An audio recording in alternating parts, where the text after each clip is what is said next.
الحمد لله وكفى وسلام على عباده الذين اصطفى اما بعد فاعوذ بالله من الشيطان الرجيم بسم اللہ الرحمن الرحیم ود کثیر من اہل الکتاب، بہت سے اہل کتاب یہ چاہتے ہیں، یہ تمنا کرتے ہیں، یہ خواہش رکھتے ہیں۔ کیا خواہش رکھتے ہیں؟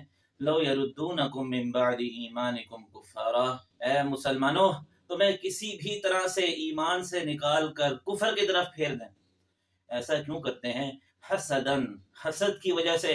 وہ حسد مسلمانوں کی وجہ سے پیدا ہوا نہیں، من عند انفسہم، ان کے اپنے ہی دل میں یہ حسد ہے کہ آخری نبی ہم میں سے کیوں نہیں آئے، ان میں سے کیوں آ گئے، بنو اسماعیل میں سے کیوں آ گئے۔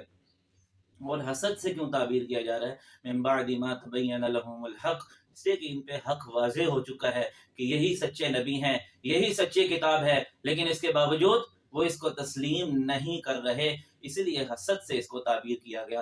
اس زمانے میں بھی اور آج بھی کافروں کی یہی سکیم ہے، یہی خواہش ہے، یہی تمنا ہے، یہی کوشش ہے کہ مسلمانوں کے دلوں سے ایمان کو نکال دیں اور کفر کی طرف ان کو لے جائیں۔ اس کے لیے ہر قسم کے ہتھ کنڈے اختیار کرتے ہیں اور خیرخواہی کے لبادے میں کرتے ہیں، مسلمانوں کے خیرخواہ بن کے آتے ہیں، ان کو بے حیائی کی طرف لگاتے ہیں، برائی کی طرف لگاتے ہیں، ہر بری چیز مسلمانوں میں انجیکٹ کرنے کی کوشش کرتے ہیں، اور مسلمان جو بھولے والے ہیں وہ ان کی باتوں میں آ جاتے ہیں اور اس کو ترقی سمجھتے ہیں، اس میں اپنا عروج سمجھتے ہیں اور دھوکے میں پڑ جاتے ہیں۔ لیکن ان کا اصل مقصد مسلمانوں کے دلوں سے ایمان نکال لینا ہے۔ اس کی وجہ کیا ہے؟ حسد۔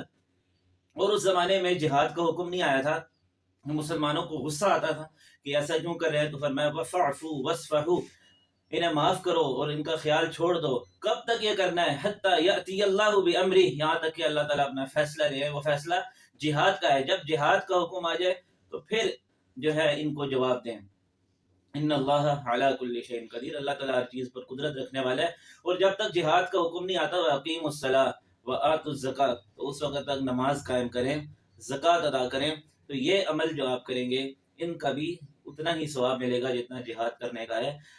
اور جب جہاد کا حکم آ جائے اور جب احکامات اللہ تعالیٰ کی طرف سے آ جائیں اور ان یہودیوں کے لیے بھی اللہ تعالیٰ کا حکم آ جائے تو پھر ان احکامات کو نافذ کریں، اور دین پوری دنیا میں اسی طریقے سے زندہ ہو سکتا ہے جو اللہ نے بیان فرمایا ہے، اور وہ طریقہ ہے وَقَاتِلُوهُمْ، جہاد، حَتَّى لَا تَكُونَ فِتْنَةٌ، یہاں تک کہ فتنہ ختم ہو جائے، وَيَكُونَ الدِّينُ كُلُّهُ لِلَّهِ، اور سارا کا سارا دین اللہ کا ہو جائے۔ تو صرف تبلیغ کرنے سے لوگ ایمان پہ نہیں آئیں گے، تبلیغ سے کچھ لوگ ایمان لے آئیں گے، لیکن کچھ لوگ ویسے ہی مسلمانوں کو نقصان پہنچاتے رہیں گے۔ تو وہ جو نقصان پہنچانے والے لوگ ہیں ان کا علاج صرف جہاد اور قتال ہی ہے۔